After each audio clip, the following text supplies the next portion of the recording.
नमस्कार। सवाल तो बनता है, मैं आप सभी का स्वागत है और मैं हूं आपके साथ आयुष चित्रांश। देहरादून में शपथ ग्रहण के बाद अब चर्चा लखनऊ को लेकर है। लखनऊ में भी शपथ ग्रहण समारोह को भव्य बनाने की तैयारी है। देहरादून में शपथ ग्रहण समारोह में प्रधानमंत्री नरेंद्र मोदी, अमित शाह, जेपी नड्डा, योगी आदित्यनाथ शामिल हुए। लेकिन योगी आदित्यनाथ देहरादून से लखनऊ पहुंचने के बदले सीधे दिल्ली पहुंचे हैं। अब चर्चा यह है कि शपथ ग्रहण के लिए दिल्ली में फिर से मंत्रिमंडल को लेकर के चर्चा होगी। अब तक कयास लगाए जा रहे थे कि तमाम बैठकों के बाद मंत्रिमंडल के नाम को अंतिम स्वरूप दे दिया गया है। लेकिन अब जब योगी आदित्यनाथ दिल्ली दरबार पहुंचे हैं तो फिर इस बात की चर्चा होने लगी है कि क्या अब तक डिप्टी सीएम के नाम को तय नहीं किया गया है, क्योंकि डिप्टी सीएम को लेकर कई नामों पर चर्चा है। अब 25 मार्च को लखनऊ में शपथ ग्रहण होना है, लेकिन उससे पहले सीएम योगी का दिल्ली पहुंचना कई सवालों को जन्म देता है। तो सवाल कई सारे यहां पर उठ रहे हैं कि आखिर एकदम से जाना योगी आदित्यनाथ का दिल्ली, इसके पीछे की वजह क्या है? क्योंकि पहले यह कहा जा रहा था कि लगभग मंत्रिमंडल की जो रूपरेखा है वो तय हो गई है, लेकिन चूंकि पहले से जो मुख्यमंत्री का प्रोटोकॉल होता है, यानी कि उनके जो कार्यक्रम का ब्यौरा होता है, उसमें देहरादून से सीधे लखनऊ आना था। लेकिन अचानक से योगी आदित्यनाथ का दिल्ली जाना और वहां पर मुलाकात करना, ये अपने आप में इस बात को दर्शा रहा है कि कहीं ना कहीं किसी विषय पर लेकर के ये चर्चा जरूर है वहां पर। और अब इसको किस तरह से देखा जाए और कैसे, क्या ये माना जाए कि दिल्ली में अभी भी ये जो मंथन है वो चल रहा है और इसका असर अभी जो मंत्रिमंडल बनेगा, यानी कि जिस दिन शपथ होगा उस दिन तक नजर आएगा। इसलिए ये मुलाकात के मायने क्या हैं और उसको किस तरह से देखा जाए, आज हम इस पर चर्चा करेंगे। हालांकि अब नई कैबिनेट भी बननी है और नई कैबिनेट के अंदर नए चेहरों को किस तरह से तरजीह दी जाएगी, उसके बाद सवाल ये होगा कि किन प्राथमिकताओं के साथ जो सरकार है वो आगे बढ़ेगी। तो कुल मिलाकर के अब उत्तराखंड में आज आपने देखा कि 12वें मुख्यमंत्री के तौर पर पुष्कर सिंह धामी ने शपथ ले ली। उनके कैबिनेट के अंदर कुल 8 सदस्यों ने आज मंत्री पद की शपथ ली है और वहां पर अब कल से ही जो कैबिनेट बैठक है और उसके बाद कार्यकाल शुरू हो जाएगा धामी सरकार का। लेकिन अभी उत्तर प्रदेश के अंदर योगी आदित्यनाथ का जो शपथ है वो 25 तारीख को होनी और 25 तारीख के बाद ये कैबिनेट कैसा होगा, मंत्रिमंडल कैसा होगा, इस पर सबकी निगाहें टिकी हुई हैं। हालांकि चर्चाएं बहुत हैं, 40 मंत्री शपथ ले सकते हैं या इससे कम हो सकते हैं या इससे ज़्यादा हो सकते हैं। तमाम तरह के कयास हैं, तमाम तरह की चर्चाएं हैं, लेकिन अभी इसके लिए आपको 25 तारीख तक का ही इंतजार करना पड़ेगा। लेकिन हाँ, अचानक से योगी आदित्यनाथ का दिल्ली जाना ये ज़रूर चर्चा का विषय बन रहा और उसको लेकर के कई तरह की चर्चाएं इस समय उत्तर प्रदेश की राजनीति से जुड़े हुए जो लोग हैं वो कर रहे हैं। और राजनीतिक अगर परिदृश्य में भी आप देखेंगे तो इस तरह की मुलाकात कई मायनों को भी साथ में दर्शाती है, चूंकि अचानक से पहुंचना दिल्ली और वहां पर जाकर के किस विषयों को लेकर के चर्चा करना, ये दिखाता है कि कुछ ना कुछ ऐसा है जिसको लेकर के अभी भी आलाकमान यानी कि शीर्ष नेतृत्व और योगी आदित्यनाथ, इन सब के बीच में जो चर्चाएं हैं वो लगातार चल रही हैं। और जाहिर बात है, चूंकि अब चुनाव के बाद बारी है मंत्रिमंडल के गठन की और अब इसके अंदर कौन शामिल होगा, किसको सम्मिलित किया जाएगा, परफॉर्मेंस के बेस पर सम्मिलित किया जा रहा है, तो ऐसे कौन लोग होंगे जिनके नाम हो सकता है कि कट जाएं, ऐसे कौन लोग हैं जिनको नए चेहरे के तौर पर इस बार मौका मिलेगा और सहयोगियों को भी किस तरह से साधेंगे, कैसे साथ लेके चलेंगे। चूंकि 2024 भी अभी लोकसभा के चुनाव में भी पार्टियों को जाना है और ऐसे में उत्तर प्रदेश चूंकि सबसे महत्वपूर्ण है, इसलिए उसका असर भी वहां पर कैसा पड़ेगा, ये दोनों ही चीज़ें अपने आप में बहुत महत्वपूर्ण हैं। और इसलिए सबसे ज़्यादा आप देख रहे हैं कि विचार विमर्श और मंथन उत्तर प्रदेश के मंत्रिमंडल को लेकर के है और ख़ासतौर से जो निगाहें लोगों की टिकी हुई हैं वो डिप्टी सीएम के पद को लेकर के भी हैं कि इस बार क्या डिप्टी सीएम के जो पद हैं उस पर नए चेहरों को देखने का मौका मिलेगा या फिर जो पुराने डिप्टी सीएम रहे हैं उनको ही रिपीट किया जाएगा। ये तमाम ऐसे सवाल हैं जो समय उत्तर प्रदेश की जनता के जहन में भी हैं और अब देखना ये होगा कि 25 तारीख को इस पर जो फैसला है वो शीर्ष नेतृत्व की तरफ से क्या लिया गया है, क्योंकि सबकी अपनी अपनी बातें हैं, सबके अपने अपने दावे हैं। लेकिन अचानक से योगी आदित्यनाथ का दिल्ली पहुंचना और दिल्ली पहुंच करके वहां पर एक बार फिर से विचार विमर्श और मंथन करना, ये इस बात को दिखा रहा है कि आखिर इसके मायने क्या समझे जाएं और उसको किस तरह से देखा जाए। क्योंकि कई सवाल हैं अभी भी कि आखिर किस तरह से जो योगी मंत्रिमंडल होगा वो रहने वाला है, कैबिनेट में कौन लोग रहने वाले हैं, साथ ही साथ अब आगे आने वाले समय में क्या बड़ा परिवर्तन भी इस बार इस मंत्रिमंडल के अंदर देखने को मिलेगा। ये तमाम ऐसी चीजें हैं जिसको लेकर के लगातार चर्चाएं हो रही हैं और आज हम भी इसी पर चर्चा करेंगे। सभी मेहमान मेरे साथ जुड़ गए, पहले उनका परिचय आपके साथ करवा देते हैं, उसके बाद चर्चा में आगे बढ़ेंगे। के विक्रम राव जी हमारे साथ जुड़ रहे हैं, वरिष्ठ पत्रकार हैं। के विक्रम राव जी, बहुत स्वागत है आपका इस चर्चा में। संजय राणा जी हमारे साथ जुड़ रहे हैं, राजनीतिक विश्लेषक हैं। संजय राणा जी, आपका भी स्वागत है। अमृता कुमार हमारे साथ जुड़ रहे हैं, प्रवक्ता भारतीय जनता पार्टी। अमृता कुमार जी, आपका भी स्वागत।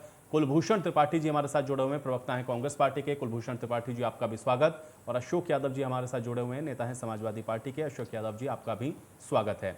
अमृता जी, चर्चा की शुरुआत में सबसे पहले आपसे ही करना चाहूंगा, चूंकि आज हम लोगों ने देखा कि मुख्यमंत्री योगी आदित्यनाथ पहुंचे हुए थे देहरादून, जहां पर उत्तराखंड के मुख्यमंत्री अपनी पद और गोपनीयता की शपथ ले रहे थे, लेकिन वहां से आना था वापस लखनऊ, चले गए दिल्ली। अब यहां पर चर्चा ये हो रही है कि कुछ ऐसी चीजें हैं जिसको लेकर के विचार विमर्श किया जा रहा है, और उसमें सबसे महत्वपूर्ण है डिप्टी सीएम का पद। क्या जानकारी है, उसको किस तरह से देखा जाए, और ये जो चर्चाएं हो रही हैं इसको आप किस तरह से देखेंगे? आपका पहला रिएक्शन मैं इसके ऊपर चाहूंगा, अमृता जी। आयुष जी, हमारी पार्टी एक लोकतांत्रिक पार्टी है। बहुत गहन मंथन के बाद हम लोग अपना कदम उठाते हैं, जिससे कि किसी को भी, क्योंकि आपने देखा कि इस बार जो हमारी जो जीत हुई है ये सर्व समाज की तरफ से हुई है।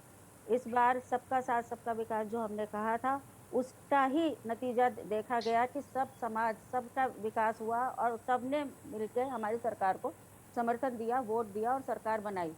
तो कहीं ना कहीं कोई त्रुटि ना हो जाए, कोई हमसे गलती ना हो जाए। जब पूरे समाज को, पूरे प्रदेश को एक साथ लेके चलना है, तो अगर उसमें हम लोग मंथन कर रहे हैं तो उसमें कोई बुराई नहीं है। 25 तारीख को शपथ ग्रहण का प्रोग्राम है, तो उसके लिए तैयारियां चल रही हैं। आपको भी पता है कि हमारे भारतीय जनता पार्टी के बूथ लेवल के स्तर के कार्यकर्ता हों, जिले के, क्षेत्र के या प्रदेश के या देश के सभी कार्यकर्ताओं को वहाँ पे बुलाया गया है। देश के सारे जनप्रतिनिधिगण हैं उनको भी बुलाया गया है। सहयोगी दलों के मुख्यमंत्रियों को भी बुलाया गया है। हम शपथ का जो हमारा कार्यक्रम है उसमें कोई भी त्रुटि नहीं चाहते हैं। हमने प्रधानमंत्री के लिए भी हमने निमंत्रण भेजा है, क्योंकि वो हमारे बनारस से सांसद भी हैं, उनका आना बनता भी है।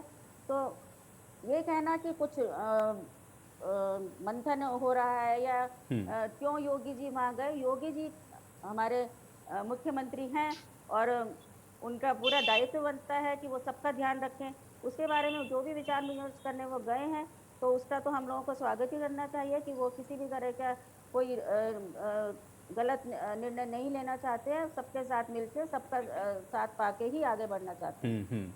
अशोक जी, कैसे देखेंगे, क्योंकि आना था लखनऊ, फिर से दिल्ली चले गए योगी आदित्यनाथ, आपका रिएक्शन मैं इस पर चाहूंगा।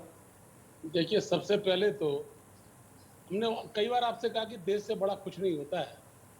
आज शहीदी दिवस है और अपने तीनों क्रांतिकारियों को हम श्रद्धांजलि देते हैं, और इस देश के अंदर सही माने में देश को समान शिक्षा, समानता देने के लिए आंदोलनरत रहे लोहिया जी का आज जन्म दिवस है, उनको श्रद्धांजलि देते हैं। उसके बाद मैं अपनी बात शुरू करूंगा। आज मैं अस्वस्थ था, लेकिन जब खबर मिली तो मुझे लगा लोग कहेंगे कि पीछे हट गए। हम पीछे हटने वालों में नहीं है। हम इतना ही कहना चाहते हैं कि जब वक्त लगता है, जैसे कोई बात तय होनी होती है, अगर बात बिल्कुल फेयर है तो 1 घंटे में तय हो जाती है, 2 घंटे में, 4 घंटे होती है। लेकिन जब मामला अनफेयर होता है, पेचीदगी होती है, तब देर लगती है। इसी तरह से जो 15 दिन का वक्त है, ये बड़ा पेचीदगी भरा हुआ है। अब जैसे आज जो शपथ हुई है पुष्कर धामी साहब की, तो एक तो जो आदमी घर से ही जिसको पीट के भगा दिया गया हो, मतलब हरा दिया गया हो, लोगों ने उसे इस लायक नहीं माना। चूंकि हम जहां रहते हैं, जैसे मेरा अपना इटावा है, इटावा में अशोक यादव बदनाम है, गलत है, इटावा से चुनाव हार जाते हैं, तो मुझे हक नहीं बनता है मंत्री बनने का और मुख्यमंत्री बनने का। इसलिए सबसे पहले हमारा घर मजबूत होना चाहिए। आज तक कभी भी अखिलेश यादव पिछले 22 सालों में कोई चुनाव नहीं हारे हैं, हमेशा बहुमत से जीते हैं, क्योंकि वो नेता हैं। लेकिन धामी जी के साथ एक बात आज और हुई, देखिए मुझे याद आ रही थी, विषय से हटके बात थोड़ी सी है। देश में सबसे बड़े 3 लोग होते हैं, राष्ट्रपति होता है, प्रधानमंत्री होता है, एक होता है CDS, chief of defence staff. Bipin Rawat साहब की जब वो हुई थी, आज उनकी चर्चा भी नहीं की गई। लेकिन जब उनकी मौत हुई थी, दुखद मौत हुई थी, उन्होंने एक बात कही थी कि मैं कितना प्रयासरत हूँ, मुख्यमंत्री को चिट्ठी लिख चुका हूँ, मेरी सड़क केवल 1 किलोमीटर की है, उस सड़क को बनने में 10 साल लगे, अब तक बनी नहीं है। ये वहां की नाकामी का बिल्कुल बड़ा परिचय था। लेकिन भाई बातें कितनी अच्छी कर लीजिए आप एक जो जो हिंदुस्तान के 3 प्रमुख लोग हैं, उनमें सीढ़ी से आता है, वो अपने गांव क्यों नहीं जा पाता था कि रास्ता खराब थी। 1 किलोमीटर मैंने चलते देखा उनको। तो जब लोगों ने उनकी सड़क नहीं बनाई 1 किलोमीटर, तो और क्या किया होगा। छल छल फरेब है, झूठी बातें बना लेते हैं। अब यूपी की बात हम इतनी ही करना चाहते थे कि मेरा तो मानना ये है हम्म कि जो आदमी हम्म अपने क्षेत्र से चुनाव हारा, हम्म एक जरा सी लड़की युवा नेता से इतना परफेक्ट नेता आपका केशव प्रसाद मौर्य हार गया, तो उसका कोई हक नहीं बनता है पार्टी को। देखिए वैसे तो उनका मसला है, हम्म वो उसको प्रधानमंत्री बना दे, लेकिन मेरा कहना यह है कि ऐसे लोगों को दंडित करना चाहिए। इनको क्षेत्र में ये काम करे, जाके अगला चुनाव जीत कर आए, बहुमत लेकर अपने क्षेत्र से आए, पहले वहां से एमएलए बने, उसके बाद फिर चलिए ठीक है, ये आपने बड़ी बात कही, इस पर मैं अमृता जी से जवाब ले लूंगा, लेकिन एक रिएक्शन में कुलभूषण जी का भी चाहूंगा। कुलभूषण जी कैसे देख रहे हैं इसको आप?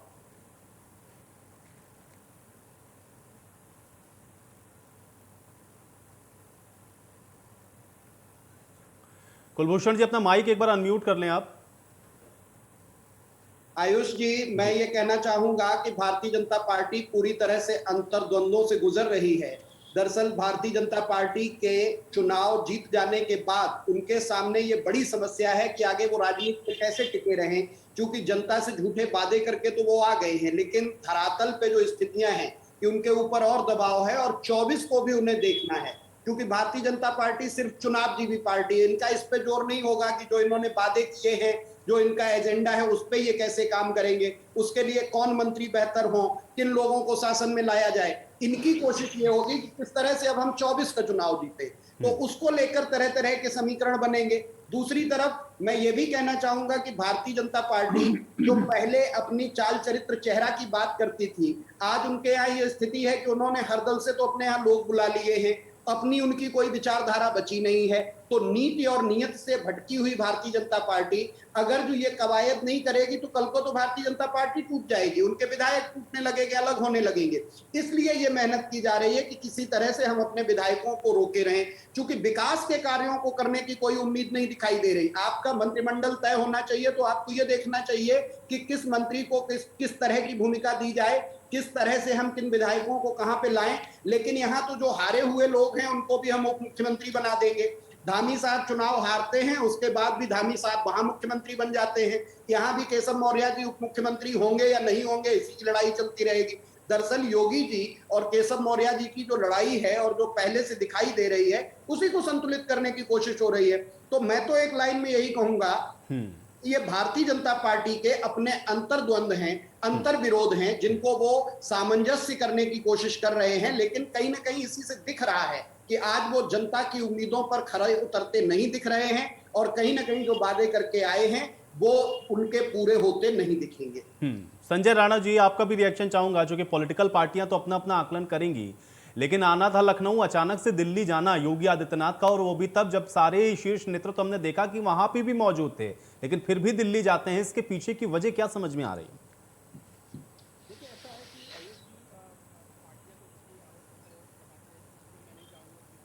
बहुत सी चीज़ें जिस पे मैं हाईलाइट कर सकता हूँ, लेकिन हमें उसमें नहीं जाना, मेरा वो काम नहीं है। हमारा काम ये है कि विश्लेषण करना और चीज़ों को स्पष्ट रूप से समाज के सामने रखना। देखिए, ऐसा है कि योगी जी, आपको पता है कि वो उत्तराखंड से बिलोंग करते हैं और उन्हीं वे 12 चीफ मिनिस्टर थे, 12 से 12 चीफ मिनिस्टर वहाँ पे शपथ ग्रहण समारोह में गए थे। और ये लखनऊ की जगह दिल्ली आना कोई बहुत बड़ी बात नहीं हो सकता है। वो राष्ट्रीय अध्यक्ष जिससे मिलना हो, कुछ ऐसी बातें करना हो, कुछ मंत्रणा करनी हो, उसके वजह से आए हो सकता है इनविटेशन देना हो कुछ नेताओं को, क्योंकि एक पर्सनल शिष्टाचार होता है, पर्सनली जाकर के विजिट करते हैं बड़े नेता को और इनविटेशन देते हैं, इनवाइट करते हैं, उसका असर अलग ही पड़ता है। तो मुझे तो दूसरे ढंग से देखता हूँ, इसमें हमें नहीं लगता कि किसी चीज का द्वंद है, किसी तरह का मतभेद है पार्टी के अंदर, क्योंकि ऑलरेडी जो लिस्ट बननी थी वो बन चुकी है, परसों डिसाइड हो चुकी है। तो ये बहुत से नाम आप भी जानते हैं, बहुत से नाम हम भी जानते हैं। एक आध नामों का हेर फेर हो सकता है, उसमें बहुत बड़ा आश्चर्य होने की जरूरत नहीं। इससे भी हमारे मित्र बता रहे थे, प्रवक्ता, चाहे वो समाजवादी पार्टी के यादव जी हो चाहे हमारे त्रिपाठी जी हो, कि वहां पे हारे हुए मंत्री, हारे हुए लोग मंत्री बन सकते हैं। देखिए, हार जीत चुनाव में लगा रहता है, लेकिन योग्यता पे हार जीत नहीं होती है। कभी कभी जातिगत समीकरण होता है, कभी कभी सामाजिक समीकरण से भी लोग हार जाते हैं, लेकिन योग्यता अलग चीज है और हार जीत अलग चीज है। तो उनकी पार्टी भारतीय जनता पार्टी को ऐसा लगता है कि जो नेता इनको मुख्यमंत्री या मंत्री बना रहे हैं उसे योग्य है, समाज का विकास कर सकते हैं, प्रदेश का विकास कर सकते हैं, तो उसको बना रहे, उसमें हम लोगों को कोई आपत्ति नहीं होनी चाहिए। ठीक है।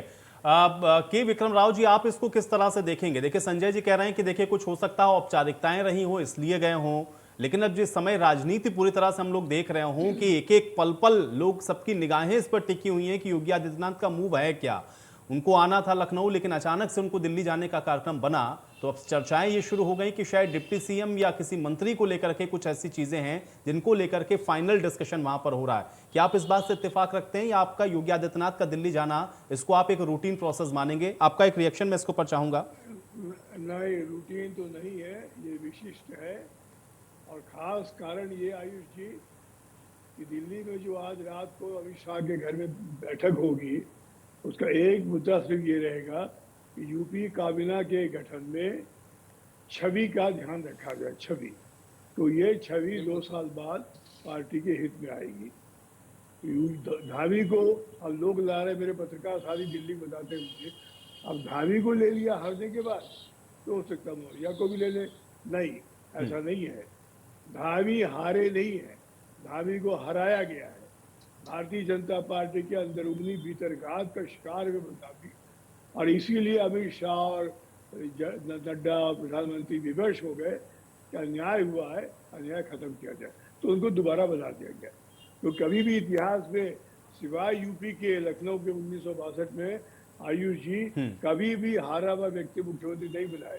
सीबी गुप्ता थे लखनऊ पूर्व से, और मोदा से हारे थे लगातार 1 साल में 2 जगह, फिर भी मुख्यमंत्री बन गए वो, सिर्फ इसलिए उनकी छवि थी। सीबी गुप्ता के बाद कहीं कोई उदाहरण नहीं आया जहाँ हारा हुआ व्यक्ति बने। एक अमूल देसाई ने हरा था मोरारजी देसाई को, वो बम्बई में था, वो अलग बात थी। यहाँ साफ बात है कि योगी जी चाहते काबीना में उनकी चले, उनकी बात मानी जाए, और जिम्मेदारी काबीना की सामूहिक होती है, मुख्यमंत्री के कप्तान की खास कर होती है। अब अगर वो सिराथू से हारे हुए व्यक्ति को ले आए वापस उप मुख्यमंत्री बना के, तो छवि खराब हो जाएगी। एक आदमी जिसको हरा चुकी है वो लड़की, वो आदमी फिर आ जाए सिर्फ इसलिए कि वो जाति के आधार पर, उसके जाति के वोट सब कट जाएंगे। ये कोई तर्क नहीं है। भारतीय जनता पार्टी जाति के को नकार करके, जाति के विरोध करके सत्ता में आई है, तो उसे कोई हक नहीं है, कोई उसका कर्तव्य भी नहीं है कि वो सिराथू की जनता को जाति के आधार पर नकार दे। नहीं करना चाहिए। तो मुझे लगता है आज छवि के बारे में चर्चा होगी, काबीना में कौन है क्या है, और परफॉर्मेंस, क्योंकि कम से 1/3 मंत्री तो ऐसे निकले योगी काबीना के नंबर 1 के कि वो नकारा थे। सब जानते वो असफल रहे मंत्री ग्रुप में, उनको क्यों लिया जाए? जरूर उन्होंने वीटो किया होगा योगी जी ने, नहीं तो नहीं लेना है, लेकिन वैसे इंटरेस्ट है, और यूपी इतना बड़ा देश है, बड़ा प्रदेश है, तो ये लाचारिया है। लेकिन मेरे ख्याल से Modi will give a free hand to Yogi को वो प्रतिबद्ध नहीं करेंगे, न सीमित करेंगे। योगी की चलेगी, और मेरे ख्याल से अच्छी काबीना, ताकि वो फल दे सके 2 साल बाद। आयुष जी। संजय राणा जी, क्या सवाल है? मेरा ये कहना था, देखिए ऐसा है कि जैसे भी हमारे वरिष्ठ पत्रकार महोदय बोले थे, इनको काफी तजुर्बा, लेकिन जैसा पहली बार नहीं हुआ कि हारा हुआ आदमी मुख्यमंत्री नहीं बन सकता, हारा हुआ आदमी उप मुख्यमंत्री नहीं बन सकती। आप कोई भी प्रश्न ममता बनर्जी पर नहीं उठा रहा, वो भी तो हार गई थी, और अपने छोटे से मंत्री से हारी थी। ये कोई वो नहीं होता है कि आदमी अगर हार गया है तो उसके अंदर योग्यता की कमी है या जातिकरण समीकरण की वजह से वो हारा है। लेकिन वो जो राणा साहब प्रसाद की मौर्य आवाज ले शुरू लीजिए, से नहीं आ रही है, या हम आपको धामी सुनना चाहते जी थे, को ले नहीं सुन लीजिए, पाए। वो चलिए, वो मैं एक सही करवाता हूँ परिपक्व ऑडियो, मुझे नेता लगा कुछ तकनीकी समस्या होगी। संजय जी, आप कंटिन्यू करें। हाँ, मेरे धामी जी हो चाहे केशव प्रसाद मौर्य हो, ये परिपक्व नेता है। स्वामी प्रसाद मौर्य बीजेपी के अध्यक्ष रह चुके हैं मंत्री बनने के पहले, तो उनके लीडरशिप में ही भारतीय जनता पार्टी ने 2017 का विजय फहराया था, तो हम उनको अंडर एस्टिमेट नहीं कर सकते हैं। तो प्लीज ये समझने की जरूरत है कि कोई मंत्री बन रहा नहीं बन रहा, उसका अलग पार्टी का इंटरनल मैटर हो सकता है। हाँ, इस समय पहले 2017 में योगी जी के पास तजुर्बा नहीं था गवर्नमेंट चलाने का, वो बहुत अच्छे एडमिनिस्ट्रेटर थे, लेकिन गवर्नमेंट चलाने का तजुर्बा नहीं था। अब लेकिन आज के दिन में उनको गवर्नमेंट चलाने का बहुत अच्छा तजुर्बा है, उनका कॉन्फिडेंस लेवल भी बहुत हाई है, और उनकी टीम में ऐसे लोगों को रखा जाएगा जो एक बराबर कहते हैं ना कि क्रिकेट टीम की तरह 11 ग्रुप 11 बन के जाए और जनता की सेवा कर सके और उत्तर प्रदेश का उत्थान कर सके।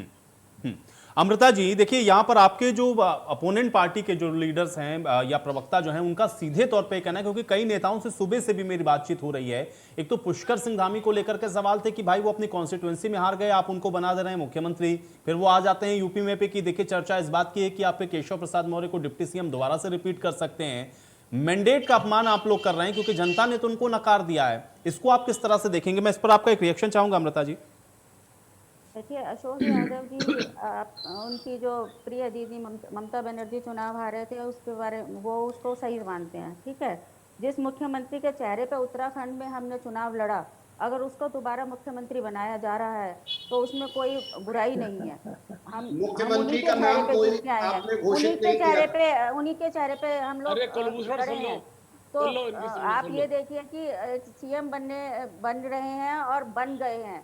आप इनके कहने से कुछ नहीं होता। सपा अपने मुंह को छुपा रही है, दूसरे मुद्दों पर ध्यान लगा रही है। इन्होंने अभी कहा कि मार के भगा दिया गया, तो एक तरह से तो इनको भी उत्तर प्रदेश से मार के भगा दिया गया है, क्योंकि इन लोगों ने मुंह की खाई है। तो अपना मुख्यमंत्री बना रहे थे, बार बार ये कहते थे हम अखिलेश जी आ रहे हैं, अखिलेश जी आ रहे हैं। क्या हुआ उसका? तो ये अपने ऊपर ध्यान दें, आगे अपनी पार्टी के ऊपर ध्यान दें। कांग्रेस के कुलभूषण जी किस अपने गिरेबान में क्यों नहीं झांक लेते हैं? वो सारे फैसले गांधी परिवार के चारों तरफ घूमते हुए होता है। दो विधायक वाली पार्टी आज हमें अपने विचार बता रही है। इनकी पार्टी के वरिष्ठ नेता, उनकी अनदेखी होती है। वो अनदेखी होने पे इनकी पार्टी छोड़ के भाग रहे हैं। ये उस पर ज्यादा ध्यान लगाएं, हमारी पार्टी पे ध्यान लगाने की जगह अगर उस पर ध्यान देंगे तो शायद दोबारा से कांग्रेस जीवित हो जाए। हो जाएगी, चलिए जी, हो जाएगी। चलिए अशोक जी, हाँ आपके ठीक मुंह है। में घी शक्कर। चलिए, हमारी अमृता कुमार बहन जी ने अपनी बात रखी। इन्होंने एक तंज कसा ममता दीदी। मैं आपसे कहता हूं कि भारतीय राजनीति में जितनी महिला देखिए आई हैं, जितनी महिला आई हैं, वो सब महिला सम्मानी है। हमारी मायावती बहन जी है, वो भी अखिलेश जी बहन जी उनको अरे जब ममता दीदी का है तो वो तो सब दीदी बोलते हैं। मायावती जी को बहन जी बोलते हैं, उनको दीदी बोलते हैं। उसमें बुराई क्या है? अमृता जी में जो कहना चाहता वो सुनिए। आप बोलने गलत दीजिए, बात कर रहे हैं। ठीक है, चलिए, हाँ अशोक जी को बोलने दीजिए। हाँ आप गलत कोट कर रहे हैं। मैं गलत क्यों नहीं अमृता जी, और वैसे भी दीदी कहना, भाई दीदी कहना कैसे किसी को तंज? भाई दीदी तो कहना तंज हो ही नहीं सकता। दीदी कहते ही हैं ममता बनर्जी को। मायावती जी को बहन जी ही बोलते तो हैं। बहन जी, चलिए ठीक है। अरे बहन जी बोले, चल ठीक है। अच्छा, लेकिन जितनी महिलाएं देश की राजनीति में आई हैं, वो सभी सम्मानित क्यों हैं कि महिला होकर आगे बढ़ के काम किया था। चाहे वो इंदिरा गांधी रही, उस वक्त बहुत नेता रहे हैं। मायावती जी हमारे विचारों से भले अलग हों, मुझे इस बात का कष्ट हुआ 7 साल पहले जब भाजपा के दया शेखर सिंह ने इनके लिए, मैं 2 बार बात कह चुका हूं। तब अच्छा, गेस्ट हाउस कांड पे आपको दर्द नहीं हुआ था? नहीं, वो किसने किया था? हाउस में जो गेस्ट हाउस में हुआ था, किस उसमें तरह से? आपको नहीं हुआ अजय था? देखिए, गलत बात है। अगर इस तरह आप बोलेंगे तो मैं भी बोलूंगी। अगर मैं- आप इस तरह की बात करेंगे तो मैं भी अपने उसका जवाब दूंगी। तो आप चलिए, बोलिए ना बाद में। आप बीती बोलिए बात ना। बिसारिए भाई, आज पर आ जाइए अशोक जी। आप तो ऐसा नहीं करते हैं अशोक जी, आप तो ऐसा चलिए, नहीं करते हैं। अच्छा चल, आज आप पे आते, आज गेस्ट पे हाउस आते। कांड को भूल गए? अरे ये बताइए। चलो आज पे आते। चलिए, हमारा मानना यह है कि जब शपथ हो तो ये 15 दिन हो जाएंगे। 15 दिन में मैंने कल गिने थे 38 मर्डर हुए हैं। अब 46 दो हमारे टावर में आज हुए। पूरे प्रदेश में हाहाकार। अरे सुनिए ना, हम करा रहे हैं। सरकार को छूट दे दी गई है, कार्यकर्ताओं को, भाजपा के गुंडों को छूट दे दी गई है। भाजपा ने कभी किसी को छूट नहीं दी। ये काम आपके सरकार में हुआ था। अमृता जी, आपके कहने के पीछे कोई तर्क तो हो आपके पास? ये हत्याएं हो रही, इनकी जिम्मेदारी कौन लेगा? कौन लेगा जिम्मेदारी? आप बताइए, कौन जिम्मेदारी लेता है? सरकार किनकी है? सरकार किनकी है? हम करेंगे उनका इलाज। हमारे नहीं, एमएससी के चुनाव में 8 जगह प्रत्याशी को पीटा गया, पर्चा फाड़ा गया, एसपी खड़ा रहा। आप क्या बात करती? पीछे मत बोला करिए अमरनाथ सिंह, मैं गलत बात नहीं बोला हूँ। आपने कहा, मैंने सुना। आपने गलत बोला, मैंने वहाँ जवाब दिया। नहीं तो मैं ये चाहता हूँ 25 तारीख को पहले योगी मोदी इस बात की माफी मांगे। 15 दिन के अंदर, अभी तो 13 दिन हुआ है, 42 मर्डर हुए हैं। 1000 रुपए आज पूरे बड़ा पन्ने पर आया है, 1000 सिलेंडर हो गया है। पहले माफी मांगे इस बात के लिए। उसके बाद शपथ लें। आयुष पहले जी आप मुझे ये थोड़ा मौका कारनामों दीजिएगा की माफी इनकी बात मांग करना लीजिए, चाहिए जवाब तो देना हम चाहिए। तो सरकार ने जो आपको जनता ने कारनामे मुंह की खा गए आप। एक आदमी आपने को मुंह वोट की खाई है इस बार सरकार में नहीं, इस तरह आने के देखिए, सपने चलिए देखे ठीक थे है, आप। चलिए एक सेकंड, पहले आप मैं मेरी कुलभूषण बात जी, उसके सुनिए, बाद संजय सुनिए। जी जवाब देंगे। एक नहीं, सेकंड, तो- ठीक है। आरोप प्रत्यारोप में उलझ जाते हैं आप लोग। कुलभूषण जी। जी, मैं आयुष जी यही कहना चाहूंगा कि भारतीय जनता पार्टी जो अभी तक ये तय नहीं कर पा रही है कि उसका शपथ ग्रहण कब होगा, कबीना कैसे तय होगा, अच्छा, फरेबी की पार्टी है ये। ऐसी चीजों से उलझी हुई पार्टी है जिसमें आपस में हर कदम पर इनके बीच अंतर्द्वंद चल रहा है। अभी मैं कह रहा था कि अगर जो धामी साहब, हम यहाँ पे कहना चाहेंगे, मैडम ने कहा कि उनके चेहरे पे चुनाव लड़ा, अगर जो उनके चेहरे पे लड़ा तब तो नैतिक रूप से आपको सरकार भी नहीं बनानी चाहिए थी, क्योंकि उनके मुख्यमंत्री रहते हुए उनको हराया जनता ने। ये कहीं ना कहीं बहुमत का आप अपमान कर रहे हैं। आपको नैतिक जिम्मेदारी लेते हुए सरकार बनाने का दावा ही नहीं पेश करना चाहिए था। और अभी भी जो उत्तर प्रदेश में हत्याएं हो रही हैं वो आप विपक्ष की साजिश और पिछले समय में लौट जाइए। जैसे आपका एक जुमला है कि 70 साल में कांग्रेस ने क्या किया। 70 साल में कांग्रेस ने ये किया जो आज आप इस देश को बेच रहे हो, बर्बाद कर रहे हो। जहां तक आज का मुद्दा है कि योगी जी जाके दिल्ली बुलाए जाएंगे और अमित शाह जी उनकी डांट लगाएंगे कि विक्रम राव साहब अभी कह रहे थे कि कहीं ना कहीं योगी जी को फ्री हैंड दिया जाएगा। मैं विक्रम राव साहब बहुत सीनियर पत्रकार हैं, मैं उनका सम्मान करते हुए कहूंगा कि आज योगी और अमित शाह जी के बीच ही खींचतान चल रही है कि किस तरह से कैबिनेट तय किया जाए। केशव मौर्य साहब को अगर जो आप कहें कि जैसे मैडम ने भी कह दिया धामी साहब को हराया गया साजिशन, कौन साजिश कर रहा था? क्या भारतीय जनता पार्टी ही साजिश कर रही थी या विपक्ष ने आपको हरा दिया गया? तो विपक्ष अगर जो हराता है तो उसे आप साजिश कहेंगे और विपक्ष हारता है तो वो आपकी जीत है। अरे साहब, भाषा आप बोलते हैं टेलीविजन पे बैठ के, और धामी साहब के साथ साजिश हुई तो किसने साजिश की? क्या आपकी पार्टी में आज ये स्थिति बन गई है कि एक मुख्यमंत्री के खिलाफ मुख्यमंत्री रहते हुए साजिश हो जाती है? तो योगी जी के साथ भी साजिश हो रही है और हो सकता है योगी जी को इसीलिए बुलाया गया हो कि वो जीत के आए हैं गोरखपुर से, तब भी साजिश हो जाए और मुख्यमंत्री कोई नया बन जाए। लेकिन इतना तो मैं कहूंगा कि अगर जो हारे हुए लोगों को ही भारतीय जनता पार्टी आज मुख्यमंत्री और अब वहां बात क्या हो रही है, देखिए ये आपको इतना देख रही है, यही तो बात है ना कि वहां क्या बात हो रही है, तो कैसे कोई निर्धारित कर लेगा? वहां उस बैठक के अंदर जो होगा वही बताएगा क्या होगा। संजय जी एक सेकंड, लेकिन इसी पर चर्चा के लिए तो आपने बुलाया है कि यही क्यों तो आज इस है ना, जाना पड़ा। हो सकता है उनको मुख्यमंत्री बनना ही उनका खतरे में आ गया हो। चलिए ठीक है, संजय राणा जी। हाँ, संजय राणा। आयुष भाई, लेकिन यार कुलभूषण जी से कहिए ये गलत बयान देख रहा करें। लग रहा था मैंने कहा था कि भीतर भाजपा के भीतर घात से आ रहे हैं, त्रिपाठी जी कुछ बोल रहे थे तो ये यादव जी समर्थन सुना कर नहीं रहे थे, इन्होंने। यादव जी कुछ बोल रहे थे, मेहरबानी वो करके समर्थन सुनने कर का रहे था थे। भाई, डेलीगेट जब आपने एक सेकंड नहीं राव साहब, आपने साजिश शब्द यूज किया था। विक्रम साजिश कौन कर रहा था? सुन लीजिए आप सुन लीजिए, फिर उसके बाद बोलिएगा। आप लोग यही तो मैं कह रहा हूँ, तो भाजपा ये स्वीकार है कि उनके मुख्यमंत्री के खिलाफ उन्हीं की पार्टी साजिश कर रही है। मैं तो आपकी ही बात कह रहा हूँ। मेरी सूचना है, आप कुछ और कह रहे थे। नहीं, मैं आपके बारे में यही कह रहा था। आपने कहा साजिश हुई, तो मैं ये पूछना चाहता हूँ अमृता जी से कि क्या भारतीय जनता पार्टी में ऐसा होता है कि उन्हीं के मुख्यमंत्री के खिलाफ वहां के लोग साजिश कर देते हैं? भारतीय जनता पार्टी में इतनी साजिश होती है। जवाब तो अमृता जी आप देंगे। के विक्रम राव साहब ने जो बात कही उसका जवाब आप दीजिए कि धामी साहब के साथ साजिश हुई और किसने की साजिश हुई? पत्रकार सही कहता है। पत्रकार ने जो कहा है उसी के साथ जोड़ के आपसे सवाल पूछ रहा हूँ।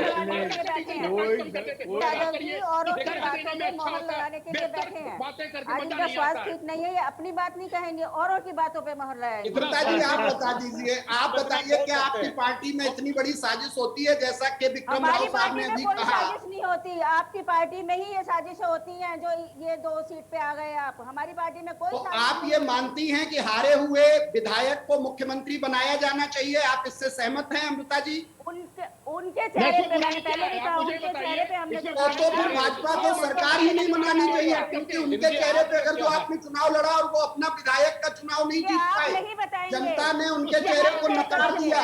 ये हम तय करेंगे, आप नहीं बताएंगे, ये हम तय करेंगे। वही तो पूछ रहा हूँ, जनता के मैंडेट का अपमान आप कब तक करेंगे? और जनता आपको बहुत जल्दी जवाब देगी, इसके लिए भी आप तैयार रहिए। 2024 ठीक है, चलिए कुलभूषण जी भाई, देखिए हर बार हर चुनाव के बाद आप कहते हैं कि हर अगले चुनाव के लिए तैयार रहिए। थोड़ा सा अभी आज तो मंत्रिमंडल पर है ना, एक सेकंड पहले सुन ले क्या कुछ कह रहे हैं। हाँ, संजय राणा जी। देखिए, मैं भी पता नहीं मेरी आवाज भाई इन लोगों को मिली कि नहीं मिल रही थी। जैसे हमारे दोनों प्रवक्ता बोल रहे थे कि 15 लोगों की हत्या हो गई, कानून व्यवस्था बिगड़ गई है। अरे भैया, ये बंगाल का चुनाव हुआ तो वहां पर जो निरसन हिंदुओं की हत्या हुई तो आपको नहीं दिखा था? आपके 12 लोगों की भी हत्या हुई है कल, वो आपको नहीं दिखा?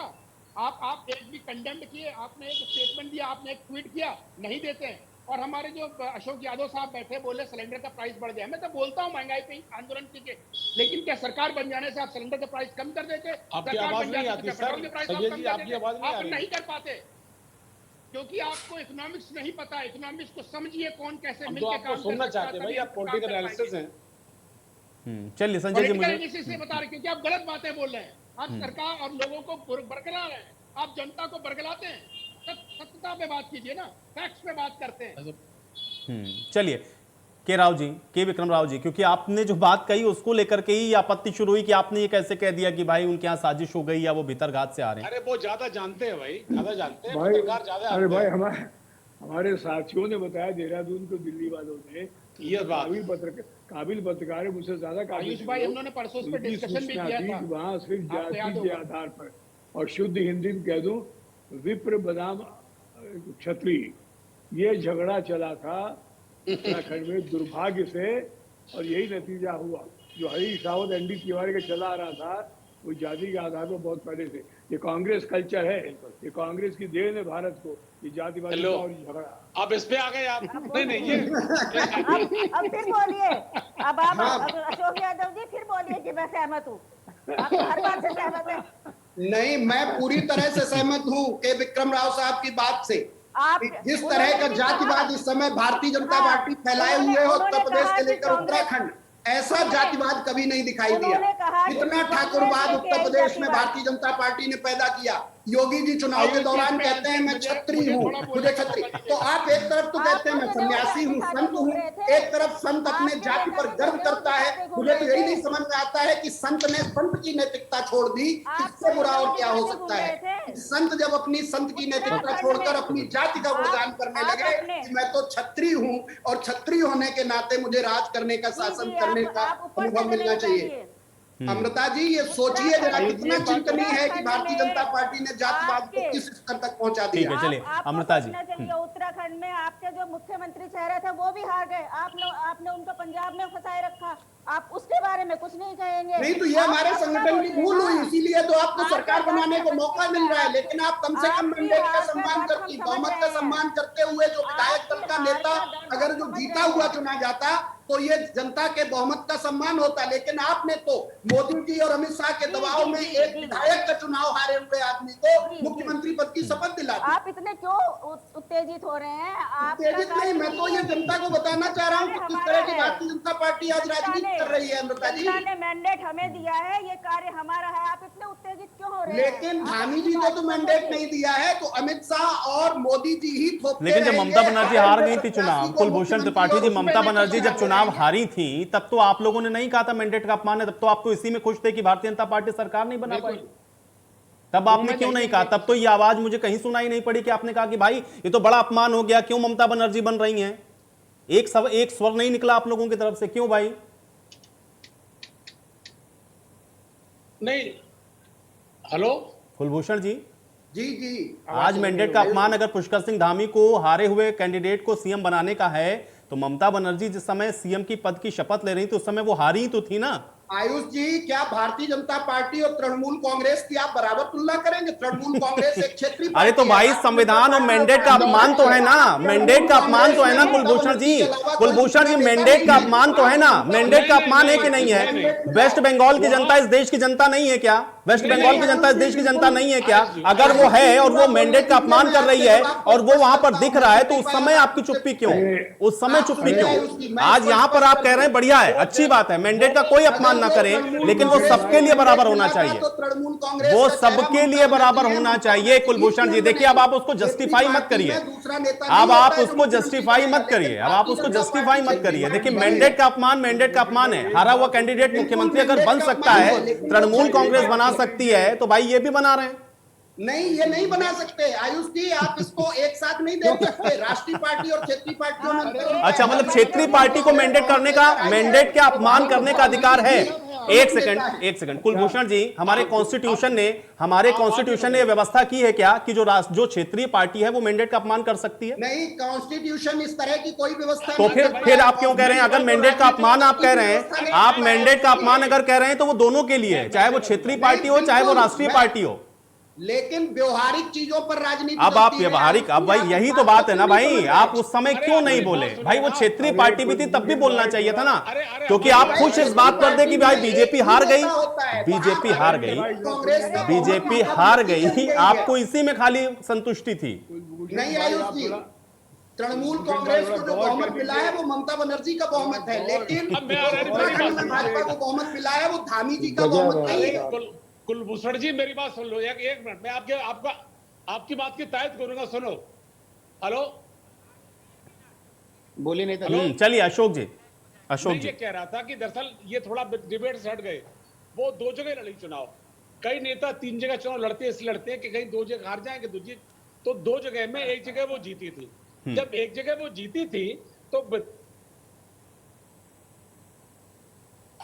चलिए मुझे लग रहा है शायद संपर्क टूट गया। बाद में लड़ी थी वो, भवानीपुर से ही लड़ी थी वो जगह भवानीपुर से ही लड़ी थी, 2 जगह से। भवानीपुर से लड़ी थी। हारी ठीक है, थी। चलिए। हाँ भाई कहना चाहता हूँ कुलभूषण जी, थोड़ा सोचिए भाई। भारत की सबसे पुरानी 100 साल पुरानी राष्ट्रीय पार्टी, 2 सीट, इस पे गौर कीजिए जरा। नहीं, बिल्कुल विक्रम राव साहब, इस पे हम लोग गौर कर रहे हैं, अपना चिंतन मंथन कर रहे हैं, लेकिन आज का ये मुद्दा नहीं है। आज का जो मुद्दा है उस पे मैं बोल रहा हूं कि अगर जो तृणमूल कांग्रेस वहां जीत के आती है और बहुमत में आती है तो वहां का चेहरा ममता बनर्जी है, लेकिन भारतीय जनता पार्टी राष्ट्रीय पार्टी है, यहाँ पर धामी जी को बहुमत नहीं मिला है, यहाँ बहुमत भारतीय जनता पार्टी को मिला है और Bharatiya Janata party national party है। भारतीय इनकी जनता इतनी पार्टी बड़ी क्या लीडरशिप करेगी? है, या धामी जी को ही मुख्यमंत्री बनाना था, मैंडेट का अपमान। लेकिन अब जो हमारे आयुष जी का विचार प्रश्न को था, करेंगे आप? नहीं, पश्चिम मैंडेट बंगाल का में जो अपमान हुआ, तो दोनों पश्चिम तरह से बंगाल भाई, में उसको आप तृणमूल राष्ट्रीय और कांग्रेस का क्षेत्रीय बहुमत पार्टी में ममता रख के नहीं बनर्जी तोल का सकते हैं बहुमत। ना। मैंडेट का भाई, अगर भाई ममता बनर्जी हारी तो मतलब उस कॉन्स्टिट्यूएंसी की जनता ने तो उनको नकार दिया था ना, वो किसी और को बना देती, फिर से दोबारा लड़ लेती चुनाव। जब वो दोबारा चुनाव जीती थी तो दोबारा मुख्यमंत्री पद की शपथ ले लेती। मैंडेट का अपमान तो तब भी हुआ ना, आप उसको इफ बट करके उसको जायज नहीं ठहरा सकते। मेरा सवाल केवल इतना है, अगर मैंडेट का अपमान हारे हुए कैंडिडेट को मंत्री बनाने से होता है तो वो किसी भी तरह से होगा, चाहे वो क्षेत्रीय हो चाहे वो राष्ट्रीय पार्टी हो। अपमान तो अपमान है मैंडेट का। आयुष जी, इससे मैं बिल्कुल नहीं सहमत हूं, चूंकि आपको राजनीति में व्यवहारिक राजनीति देखनी होती है। तृणमूल कांग्रेस का चेहरा कौन है? सिर्फ ममता बनर्जी, वहां कोई दूसरी लीडरशिप नहीं आ सकती है। लेकिन भारतीय जनता पार्टी क्या आज इसी संकट से जूझ रही थी कि धामी के अलावा कोई दूसरा चेहरा नहीं था? पिछली सरकार में तो आप 3 मुख्यमंत्री बदल लेते हैं वहां। तो फिर यही तो व्यवहारिक है ना, उन्होंने अपना व्यवहारिक देखा है भाई। उनके लिए व्यवहारिक ये है कि वो पुष्कर सिंह धामी को बना रहे हैं। उनके लिए व्यवहारिक ये है कि वो पुष्कर सिंह धामी को बना रहे हैं। वो ये मान के चल रहे हैं कि पुष्कर सिंह धामी के नाम पर उन्होंने चुनाव को लड़ा उत्तराखंड के अंदर, इसलिए वही चेहरा है उनका। नहीं, बिल्कुल है, इसको कोई रोक तो नहीं उसको सकता। मैंडेट का अपमान मत अगर कहिए ना, वो मैंडेट का अपमान नहीं होगा। अगर तृणमूल कांग्रेस में ममता बनर्जी को आप बना सकते हैं और उस पर कोई आपत्ति नहीं है, वो मैंडेट का अपमान नहीं, तो ये भी नहीं है। ये व्यवहार उनके लिए है, ये व्यवहारिक उनके लिए है। दोनों में अंतर रहेगा। आपके कहने से राष्ट्रीय दलों की राजनीति और क्षेत्रीय दलों की राजनीति नहीं तो ठीक है ना, तो आपके कहने से भी कोई परसेप्शन नहीं बनेगा ना कि जो आप कह देंगे वही सही होगा। नहीं, बिल्कुल नहीं संजय बनेगा, राणा जी, लेकिन ठीक है, हमको एक अपनी सेकंड। बात कहेंगे कि हमारे विचार नहीं से ठीक क्या है, हो रही इसीलिए मैं कह रहा हूं ना कि उस समय ये आवाज तो क्यों नहीं आप उठी बोल सकते ना। थी। एक सेकंड बस, ठीक है संजय राणा जी।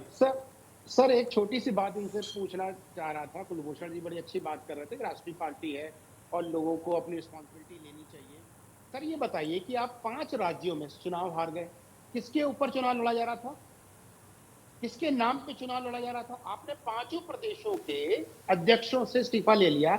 आपने प्रियंका गांधी से इस्तीफा क्यों नहीं लिया? राहुल गांधी से इस्तीफा क्यों नहीं लिया? आपने सोनिया गांधी से इस्तीफा क्यों नहीं लिया? आपके पास हिम्मत है इस सब पे जवाब देने के लिए? देखिए, ऐसा है कि जब हम व्यवहारिक बातें करते हैं, सामाजिक बातें करते हैं, तो अपनी तरफ भी देखना चाहिए, दूसरों की तरफ भी देखना चाहिए कि हम कितने अच्छे हैं। आपको इसमें खुशी मिल रही है कि भारतीय जनता पार्टी का जो मुख्यमंत्री कैंडिडेट है वो हार गया, इसमें ही खुश है। आपको ये नहीं लग रहा कि आप हार गया, आप सरकार नहीं बना पाए, जहां पे पूरी उम्मीद थी। नंबर 2, इतनी बड़ी नेशनल पार्टी, 100 साल पुरानी पार्टी, सिर्फ 2 सीटों पे आके रुक गई है, और 2 सीटें आपके बल पे नहीं जीती है। पूरे वर्ल्ड को पता है, पूरे इंडिया को पता है, आप वो तिवारी जी की लड़की ने जीता, दूसरा जो बंदा था वो अपने बल पे जीता। कांग्रेस के बल पे तो किसी ने चुनाव जीत ही नहीं सकता है। तो आपको आत्ममंथन करने की जरूरत है, अपने संगठन के बारे में सोचने की जरूरत है। हाँ ठीक है, आप आरोप बीजेपी पे लगा सकते हैं, प्रश्न पूछ सकते हैं, इसमें कोई पूरे देश में कोई बुराई नहीं है, लेकिन चीजों को जरा उस ढंग से देखिए, उस चश्मा को निकाल दीजिए जो सिलेक्टिव चश्मा आपने पहन रखा है। तो सेलेक्टिव मत होइए, आप आरोप लगाइए, लेकिन अपने गिरबान में भी झांक लीजिए कि आप जो पूछ रहे हैं वो करते हैं या नहीं करते हैं। चलिए, आप किसी बात के साथ मुझे चर्चा यहीं समाप्त करनी पड़ेगी। आप लोग का शुक्रिया समय निकालने के लिए, आज इस चर्चा का हिस्सा बनने के लिए। हालांकि अब देखना यह है कि आज की ये जो मुलाकात है उसका असर क्या होता है, और 25 तारीख को आप देखना ये होगा कि आखिर कौन कौन से वो चेहरे होंगे जो कि मुख्यमंत्री योगी आदित्यनाथ के साथ आपको शपथ लेते हुए नजर आएंगे। आज सवाल तो बनता है, मैं मेरे साथ फिलहाल इतना ही।